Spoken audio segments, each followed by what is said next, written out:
Welcome to our channel Uttaran English Coaching Center. Today's video is very important for learning English. If you want to learn English and if you want to speak English like me, so you have to watch the video.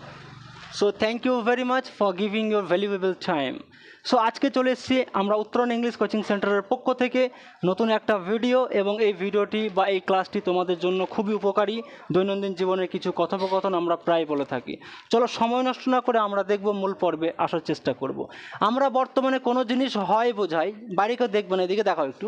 কোনো জিনিস হয় বোঝাই, হয়, যেমন আমাকে খেতে হয়, আমার মাকে চা বানাতে হয়, টিনাকে নাচতে হয়, সরকারকে দৌড়াতে হয়, শুভকে বসতে হয়, হালিমকে আঁকতে হয়, ইপসিদাকে নাচতে হয়, অন্তরাকে গাইতে হয়, এটসেট্রা। হয় যখন বোঝাই তখন আমরা এই রুলসটা ব্যবহার করব। যদি সাবজেক্টটা সিঙ্গুলার নাম্বার থাকে তাহলে অ্যাম বা ইজ হবে, কিন্তু বেসিক্যালি আয়ের পর কি হবে? অ্যাম হবে। আয়ের পর কি হবে? অ্যাম হবে। আর ইজটা কখন হয়? যখন সাবজেক্টটা সিঙ্গুলার নাম্বার থাকবে,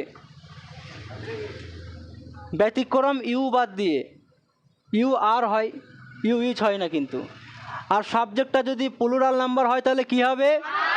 আর হবে। যেমন you are, they are, we are, etcetera, ইত্যাদি ইত্যাদি। কেমন? যেমন আই অ্যাম, হি অ্যাম হয় নাকি? হবে না। আয়ের পর অ্যামটা হবে। যেমন Tina is, Rina is, she is, he is. Singular থাকলে কি হবে? ইজ। এবার দেখো, আমি এখানে সাবজেক্ট লিখব। এবার তুমি এখানে লিখতে হয়, যেতে হয়, ঘুমাতে হয়, যেটা করতে হয় সেটা তুমি লিখতে পারো। মনে করো আমি এখানে লিখলাম রিতা কে। রিতাকেটা কি? কর্তা, সাবজেক্ট। ঘুমাতে হয়, রিতাকে ঘুমাতে হয়। আমি এখানে রিতা সাবজেক্ট কি লিখলাম? রিতা। তারপরে এখানে রিতা সিঙ্গুলার বলে কি করব? Is to. রিতা অ্যাম টুও হবে না, রিতা আর টুও হবে না, তাহলে রিতা ইজ টু, ভি1 কি হবে? Sleep. Rita is to sleep. রিতাকে ঘুমাতে হয়, কঠিন? রিতাকে ঘুমাতে হয়, রিতা ইজ টু স্লিপ। তারপর দেখ, হ্যাঁ কামিন। রাহুলকে যেতে হয়, রাহুলকে, রয়াকার হয়সু ল কইক, রাহুলকে যেতে হয়। এখানে সাবজেক্টকে রাহুল। রাহুল আমি এখানে লিখব। রাহুলের পরে কি হবে? Is to. Rahul is to যাওয়া, ইংরেজি কি? Go. Rahul is to go মানে কি? রাহুলকে যেতে হয়।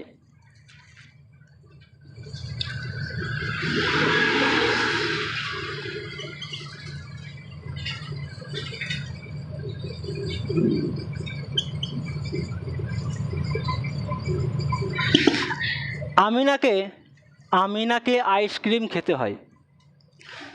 Amina is to eat ice cream. Amina is to eat ice cream. কী বললাম বুঝতে পারছো? তাহলে যখন যেতে হয়, খেতে হয়, নাচতে হয়, বসতে হয়, গাইতে হয়, ঘুমাতে হয়, উঠতে হয়, বাঁচতে হয়, নাচতে হয়, এই যখন হয় হয় বোঝাবে তখন কি হবে? Am to, is to, are to. Singular হলে ইজ টু, আয়ের পর অ্যাম টু, আর বাকি যা আছে সবই প্লুরাল মানে আর টু, আর টু। যেমন তাদেরকে দৌড়াতে হয়, ইংরেজি কি হবে? দে আর টু রান। তাদেরকে বসতে হয়, তাদেরকে ঘুমাতে হয়, তাদেরকে খেতে হয়, তাদেরকে উড়তে হয়, তাদেরকে নাচতে হয়, সীমাকে নাচতে হয়, আমাকে নাচতে হয়, তাদেরকে বসতে হয়, রাহুলকে বসতে হয়, আকাশকে দেখতে হয়, আমার মাকে রান্না করতে হয়, আমার বাবাকে মাঠে যেতে হয়। Go to the field, my father is to go to the field. কঠিন?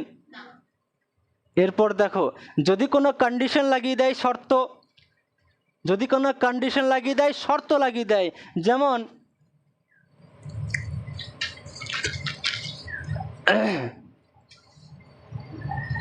যে রাহুলকে যেতে হয়, রাহুলকে যেতে হয়, এই যদি এরকম বাক্য থাকে আমরা জানি রাহুল ইজ টু গো, এটা শিখলাম। রাহুল ইজ টু গো, কি শিখলাম? রাহুল ইজ টু গো শিখেছি আমরা।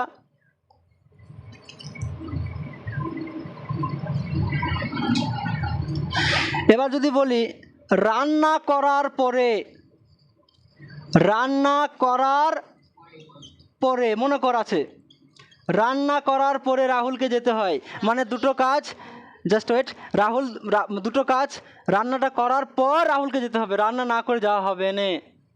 তাহলে কি হবে? রাহুলকে রান্না করার পর রাহুলকে যেতে হয়, নাচার পর সীমাকে বসতে হয়, ডাকার পর তাকে যেতে হয়, দুটো কোনো কাজ একটা কমপ্লিট করার পরে আর একটা হয় বোঝায়। তখন সেক্ষেত্রে একটা নিয়ম আমি বলে দিই, ভালো করে শুনে নাও।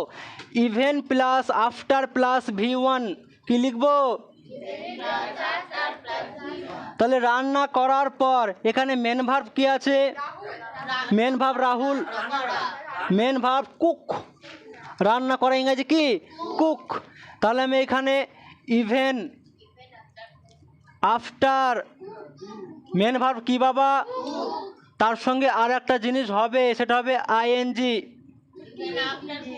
তাহলে কি হলো? ইভেন আফটার কুকিং, তার মানে রান্না করার পরে। এই রান্না করার পরে ইংরেজি কি বললাম? Even after cooking. ইভেন আফটারটা লিখবা, তারপরে V1, তারপরে আইএনজি, সে যেটাই হবে হোক না কেন, ইভেন আফটার কুকিং মানে রান্না করার পরে। এবার বল স্নান করার পরে, ঘুমানোর পরে, তারপর লিখার পরে, পড়ার পরে, হাঁটার পরে, নাচার পরে, গাওয়ার পরে। বুঝতে পেরেছিস? এবার যদি আমি বলি, দেখ কেমন মজা লাগবে, দেখ, রান্না করার পরে রিতাকে ঘুমাতে হয়, ইংরেজি কি হবে?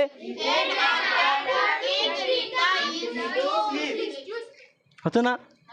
Even after, even after, even after cooking Rita is to slip. আজকে আমরা এইভাবে বলছি, কালকে যখন আমাদের ইংরেজিটা খুব ভালো করে হয়ে যাবে তখন আমরা কি এইভাবে বলবো?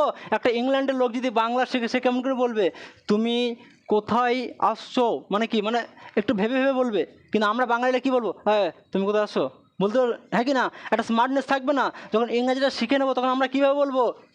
আফটার, কি বলবো? After, even after, even after cooking Rita is to slip, even after cooking Rita is to slip, এইভাবে বলবো। তার মানে হয়ে গেল এটা, যেটা আমরা আজকে এইভাবে বলছি, এর নাম ফ্লুয়েন্সি। এই জায়গায় পৌঁছাতে গেলে তোমাকে ক্লাসগুলো কন্টিনিউ করে যেতে হবে শর্ত সাপেক্ষে, যে আজকে রোদ আছে যাব না, আজ বৃষ্টি পড়ছে যাব না, কেউ না যাক আমি যাব, আমি শিখবো। এই প্ল্যাটফর্ম পেয়েছি, ভাগ্য আমরা, আমাদের ভাগ্য যে পেয়েছি আমরা কম বেশি এই এলাকার মধ্যে বা এই তলাটার মধ্যে এইভাবে কমিউনিকেশন করে পড়ানোর জায়গাটা খুবই কম জনই রাখে। আমি চেষ্টা করি তোমাদেরকে দুটো শেখানো, যেটুকুই কম বেশি জানি। খুব একটা জানি না হয়তো, আমার থেকে অনেকেই আছেন ভালো ভালো জানেন, কিন্তু আমার ক্ষুদ্র ইংরাজিতে তোমরা শিখবে, এটা আমার বিশ্বাস। তো আমরা সময় নষ্ট না করে চলে আসবো, রিতাকে ঘুমাতে হয়। তাহলে কি বললাম? রিতাকে রান্না করার পরে, রান্না করার পরে রিতাকে ঘুমাতে হয়। এবার বাবা বলতে দিচ্ছি না রে, বিরাট ব্যাপার রে তোদের। আচ্ছা তারপরে বল,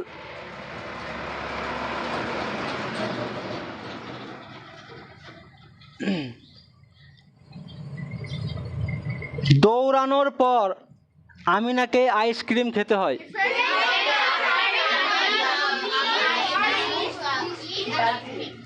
কেউ কেউ পরের তেলে মাছ ভাজছিস না তো? তাহলে নিজে নিজে খোলা দিয়ে দি, দেখি কে কে একা একা মাছ ভাজতে পারিস। অনেকেই আছে পরের তেলে মাছ ভেজে নেয়, কীরকম বল দেখি? আমার এখানে ধর কোচিং সেন্টারটা রাস্তার ধারে, বড় বড় ডাম্পার গাড়ি যখন যাই রে বাপ, অনেককে ইংরাজি পড়তে বলি, গাড়ি পিক আপ যত বাড়ায় এও তত বাড়িয়ে দেয়, দিয়ে শেষকালে মিলিয়ে দেয়, হয়ে গেছে স্যার।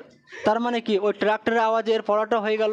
মাস্টার বলছে তো আরুণ দিলি বাবু, তার মানে কি ওখানে মুখ লড়িয়ে দিয়েছিল, তাই মিমিক্রি কেউ করিসনি তো? সবাই বুঝেছিস তো ভাই? না বুঝে কে কে হ্যাঁ বলছিস হাত তুল দেখি একটু। না বুঝে হ্যাঁ হ্যাঁ বলার পার্টি কে কে আছো? তার মানে সবাই বুঝেছো, মারহাবা, থ্যাংক ইউ ভেরি মাচ। আমরা ফিরে আসবো নতুন ক্লাসে, ব্রেকের পর নয়, নতুন ক্লাসে। আমরা জিজ্ঞাসা করবো ওয়ান বাই ওয়ান। অন্তরা তোমার জন্য কোয়েশ্চেন, তোমার জন্য question, can I ask a questions? আমি কি প্রশ্ন জিজ্ঞাসা করতে পারি? ওকে, ডোন্ট গেট নার্ভাস। আচ্ছা বলো, সীমাকে হাসার পর কাঁদতে হয়। Even after laughing, সীমাকে হাসার পর কাঁদতে হয়। সীমাকে হাসার পর কাঁদতে হয়। Even after laughing, সীমা crying. তুমি পারবা, কিন্তু পাজেল হয়ে যাচ্ছ তুমি। হ্যাঁ, আচ্ছা সঠিকভাবে এটা কে বলতে পারবে? বলো। Even after laughing, Sima is to cry. Even after laughing, Sima is to crying না cry? Cry. Even after laughing, Sima is to cry. তার মানে সীমাকে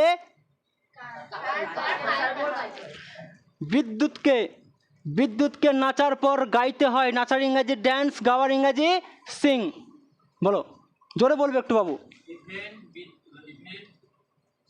Even after dancing, বিদ্যুৎ is to singing. বাহ, খুব ভালো বলেছে। বিদ্যুৎ ইজ টু সিং। এই যে আমরা পারছি, কত আনন্দ লাগছে মনের মধ্যে। তো আমরা এইভাবে প্র্যাকটিস করতে থাকবো। দেখতে থাকো তোমাদের প্রিয় চ্যানেল উত্তরণ ইংলিশ কোচিং সেন্টার এবং জুড়ে থাকো এর সঙ্গে। ক্লাস আর দীর্ঘায়িত করছি না। I do not prolong my session. এর অর্থ আমি আর ক্লাস বা আমার কথা দীর্ঘায়িত করছি না। কথা এইখানেই। নেক্সট দিন দেখা হবে ধামাকাদার একটা এপিসোড নিয়ে। ততক্ষণ সবাই ভালো থাকবে। Have a good day. Thank you very much.